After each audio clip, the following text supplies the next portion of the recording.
गर्मियों का मौसम हो और ऊपर से बारिश हो जाए, इसमें पशु अक्सर हाँफने लग जाता है। किसान भाइयों, मैं आपका ध्यान आकर्षित करना चाहता हूँ।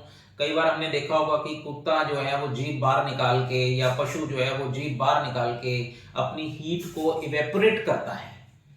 इन कंडीशंस में पशु हाँफने लग जाता है। गर्मियों में पशु को हाँफने के लिए हाइवेट कंपनी की हीट स्ट्रोक, नाम से क्लियर है, हीट गर्मियों का स्ट्रोक, गर्मी लग जाना पशु को, इसके लिए 30-30 बुने दिन में 3 दफा दें, 2-3 वाइल्स पिला दें, पशु हाँफना बंद कर देगा, नीरा चारा सही टाइम पे खाने लग जाएगा और पशु आपको पूरा दूध देगा। हम दूध के लिए ही पशु को पालते हैं, सच बात तो यही है ना। Thank you.